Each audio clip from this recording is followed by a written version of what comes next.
This is the first time, some 10 days later now, on November the 6th, I had the distinct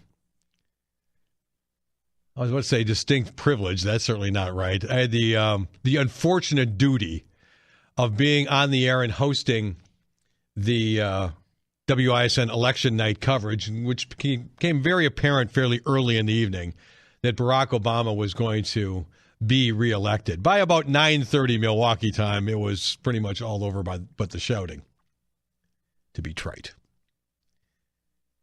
This is the first time I've had a chance to speak to our audience since Election Day, and I want to talk for the next 10 or 12, 15 minutes or so about what happened in this election, what it means, and what conservatives should do moving forward, and frankly, what conservatives' attitudes ought to be here in the short run. And in a couple of minutes, I'm going to ask Jolene to open up the phone lines for your feedback. I must tell you two things. First of all, as you might guess, my circle of acquaintance tends to be politically conservative. Even my vet is conservative. I went to the dentist yesterday, and a couple of the ladies in the dentist's office were kind of shaking their head. Boy, that election was rough, and things don't look good. I've generally been greeted by conservatives who, by and large, have had this mix of attitudes and emotions. Some have been despondent. Some have been distressed. Almost all have been worried. And I think the concern is legitimate. Being despondent and depressed, first of all, are fruitless endeavors. Secondly, I don't think that's justified for reasons I'm about to explain. Now, I will acknowledge that lots of conservative talk radio hosts have missed the major takeaway from Mr. Obama's reelection, although I will acknowledge that Jay Weber has gotten to the point where he has begun to allude to this fact and has begun to give this particular takeaway some prominence. And I will say that a handful of national conservative political commentators have also begun, sort of in a late stage piece of analysis, have begun to come to what I believe is the proper conclusion, the conclusion that I had about 48 hours after the election, after we began to dig into some of the numbers. The thing that conservatives, and quite frankly, all individuals need to realize, is that this election provided absolutely no philosophical mandate for Barack Obama nor for his policies. For goodness sakes, 8 million fewer people voted for him in 2012 after seeing him perform as president for 4 years. 8 million people, roughly, fewer voted for him for president in 2012 than did in 2008. What then got him the win? What propelled Barack Obama to victory was the grim, joyless, force-fed effort to get low-intensity Democratic voters, many of them urban minorities, to the polls. It's just that simple. I want to point out a statistical fact. Add up the following selected counties across America, and I'm about to name them, and you'll get about a 3 million vote advantage for Barack Obama, which is about the margin by which he won. He won by about 3.3 million votes. Add up these counties, and there's only 7 of them, and you get a 3 million vote advantage. These are urban areas with dense minority populations. Philadelphia County, Cook County, Illinois, which is where Chicago resides, L.A. County, Miami-Dade and Broward County, which is the absolute southeastern tip of the state of Florida, Cuyahoga County, which is where Cleveland sits in northeastern Ohio, and Wayne County in Detroit. How many is that? 1, 2, 3, 4, 5, 6, 7. I was right, 7. Add up all those, the margin for Barack Obama over Romney in those counties, it's roughly 3 million votes, and that's his margin of victory. As a matter of fact, earlier in this week, it became known that 59 voting districts in Philadelphia, in the city of Philadelphia, have offered results where not a single, 59 wards in Philadelphia, not a single person in those wards voted for Mitt Romney. Now, that may smell of voter fraud to some, and if that's your belief, I wouldn't necessarily disagree with you. In these 59, this is according to CBS News, in these 59 wards in Philly, the vote count was 19,605 votes for Barack Obama and 0 for Mitt Romney. Not even Hugo Chavez, not even Fidel Castro gets 100% of the vote. I don't think Brezhnev got 100% of the vote during the bogus Soviet elections in the 1970s. If you go to Cuyahoga County, which is where Cleveland is, you have several wards where no Romney votes were registered. 1 ward, 542 to nothing. One ward, 597 to nothing. Another ward, 483 to nothing. Another ward, 419 to nothing. Another ward, 472 to nothing. 414 to nothing. 478 to nothing. And then some other wards, 532 to 1. 548 to 1. Oh, the Obama machine spent 4 years, literally, and this is all becoming apparent now through some investigation. They spent 4 years setting up a process where they could go to urban areas, selected urban areas in America, round up these low-intensity voters, these voters who are not going to vote unless you literally physically drop them off at the polls, put them in vans, they took them to the polls, they supervised their votes, and then they turned them loose. This is classic Chicago ward politics on a national scale. There is no philosophical mandate for Obama and his policies. He barely got 50% of the vote when he got almost 54% of the vote 4 years ago. If anything, a lot of people saw Obama's performance and didn't like it and didn't vote for him, but nonetheless, he was able to manufacture a victory through this sort of, for lack of a better description, this strong-arm tactics of identifying voters, most of them minorities in urban areas, and rounding them up and getting them to the polls, watching them vote, and then, okay, now you can go. That's it. No mandate there. Now, where the Republicans fell down and where the Romney campaign fell down, and by the way, there's a bunch of circular firing squad type situations going on among Republicans and conservatives.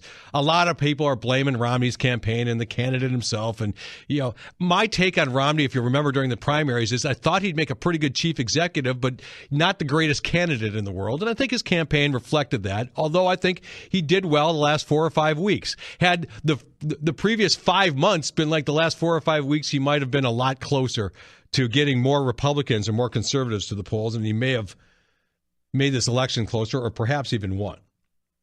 2 things that the Romney campaign and Republicans did not do well. They did not make a connection with the Hispanic community, and that is, I think, fairly important going forward. And I think this one's even more important, so important that when I do this program next Monday, we are going to spend a whole segment talking about nothing else but this. The Romney campaign missed a beautiful opportunity to garner support and make a real connection on conservative philosophy with voters under the age of 30. Now, Hispanics are culturally conservative. Jolene, open up the phone lines right now if you could. I know something about the Hispanic community. They are culturally conservative. You know, they're Republicans, they're conservatives, they may not know it yet. Very strong family units. In general, an excellent work ethic that is woven into the Hispanic American culture. These are not lazy people. These are people looking for opportunities. I think they are ripe to hear the message of an opportunity society as opposed to an entitlement society. However, many of these individuals, especially as it pertains to a depressed U.S. economy, are in some dire financial straits right now, and are maybe a little bit susceptible to this, free health care type of the handout approach that the Democrats and Obama took. Conservatives need to go to the Hispanic community. You don't have to give up your principles necessarily on illegal immigration, but you do need to stress your philosophy of getting ahead of the American dream of cultural conservatism and of an opportunity-based economy. I think that resonates with these culturally conservative, hardworking Hispanic folks. And to voters under 30, I mean, my God, the quasi-socialists that Obama is leading are absolutely destroying our young people's futures with massive taxation and massive government spending, massive levels of debt, a slow to no growth economy. Ultimately, I'm 54 years old. I'm not going to pay for this. The people who are 27, 26, 28 years old, they're the ones who 20 years from now are going to be giving up the fruits of their labor to pay off the interest on this massive level of debt. All we need to do is explain this to them. There was a movement of young people towards Reagan because Reagan was good at explaining to them how conservative values and principles were good for them in terms of their own economic interests. The Republican Party needs to do that again. What's clear is this.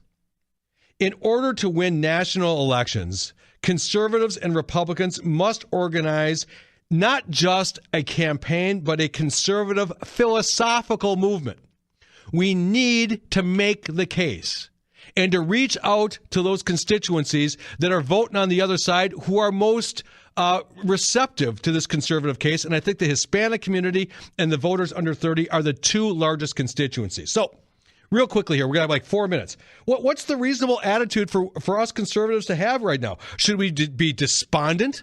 Should we rise to the occasion and be determined? Should we be dedicated to bringing forth our conservative principles to those who need to hear them? What should our posture be at this point? Give me a quick call here. 799-1130 is the telephone number locally. The miracle-homes.com toll-free line is open to you at 800-838-9476. I took 10 minutes here. I needed to get this off my chest because it's the first time I've had a chance to talk to all of you since the election. I think my posture is absolutely right. No mandate for this quasi-socialism. That's clear. We have the responsibility to make our case to these constituencies that would be most receptive to the conservative message. To Milwaukee, Ronaldo, you're on News Talk 1130 WISN. Good morning, Jerry. Hi. Thank you for having me. Sure. I can offer you an intake or a good, definitely the Republican Party, the values of the conservative movement are consistent with the Hispanic community. Without question. And I come from that community, and I know what it takes to reach out to them. The first thing is, the leadership of the Republican Party has to do a better job at reaching out to them. And how do you do that? How about partnering with the leadership like Marco Rubio, the former governor of Puerto Rico, Fortunio, and lining up these political science students that are of Hispanic descent and putting them in leadership positions, or at least putting them in internship with Republican conservative congressmen and senators and educating them on the real conservative values. Yeah, Ronaldo, I've got another caller, so I got to cut you a little bit short, but I'll tell you this. When it comes to Marco Rubio, he might get the ultimate leadership position. He could be the nominee of the Republican Party in 2016. I think that he certainly is on the short list. He'd be the one of maybe two or three guys. Another thing that's got to happen, this is a complete aside, the Republicans got to get away from this clown car process of picking a nominee. It's gotten to be absurd and counterproductive. In Slinger, Jim, you're on News Talk 1130 WISN. Hey, Jerry. Obama won by negative ads all through the last 2 years. That's all he ran on. Republicans need to fight fire with fire instead of we're at a higher standard than that. They need to fight it the same way that they're fighting. They can't win by giving away the store because somebody's going to outgive them. Well, yeah, that's very true, Jim. And the second half of that is that if you begin to abandon your principles, and if the Republican Party, gets away from the conservative core philosophy and becomes Democrat light, that's you're not going to out-Democrat the Democrats. Exactly. And another thing, weren't the Republican picks? Didn't they lose? Weren't the conservatives the ones that were put in position, Tea Party ones? Didn't they win? Well, I mean, I don't know exactly which part of the election you're referring to, but in general, I think that you want to give individuals in the country a clear choice. And right now, I think there are a lot of individuals that find this entitlement philosophy very, very attractive. And we have to do a better job showing groups that would be receptive to the conservative message how it's not in their best interest to turn this country into a socialist type of government that's going to be penalizing success and redistributing wealth. I mean, the Hispanic work ethic in general would run counter to this entitlement mentality. And certainly for those voters under 30, we're giving away their future. They need to understand that. Very quickly here, Steve, Milwaukee, you're on. Go ahead, Steve. Yeah, where it's happening is, my name is Steve Hernandez, and where it's happening is on the ground roots. Most of the Mexicans are very community-oriented, which means whenever they have a problem and they're using their church and whatever, they're all heavily Democrat pushing. And so the fact that they're constantly working with people like that, their vote is very easily swayed. And until the Republicans realize that this isn't just done during election time, that you got to try to get the vote over there, it has to start now working in those communities and getting that vote, because since 2005, the Mexican vote, we're the minority. We're the largest minority, more than blacks. And they've got to realize where the votes are. And the other thing that the Republican parties are not doing is, why is it that we're the first of both parties to have minorities in high office standards, and we never get credit for it? And now they went and got Obama. If we don't use any Mexicans going in as a vice president or president, we ain't going anywhere. Steve, we have to publicize the people that we help move up. Steve, thanks for the call. By the way, he's saying Mexicans. I don't know where that's coming from. Hispanics, and Hispanics could be of a variety of national origins. I think that's the more proper term. Real quickly here, East Troy, Karen, we got about a half a minute. Go. Hi. My comment is that the Democratic Party does such a good job of telling people that if conservatives get into office, that they're going to strip away everything that you have right now, everything that's keeping you financially stable, that you're living on such the edge with your money that maybe you don't have a job, or you're right on the edge of what you make every month is out the door. Yep. That conservatives need to stress that we're here, we want to give you jobs, but we're not going to take away that net. Well, here's the thing. Until that occurs. Or Karen, I'm sorry, I had to cut her off. I didn't mean to be rude there, but we're running real late, and I was trying to jump in between breaths there. The irony is this, that if we continue to go on this barrage of reckless borrowing and spending, the very financial foundation of those entitlement programs that the lefties are out there saying, "Oh, we're going to save these for you," they're going to be financially insolvent. The only way to preserve that safety net is to become more conservative in the way that the country runs its finances. We'll sure revisit this in the upcoming weeks.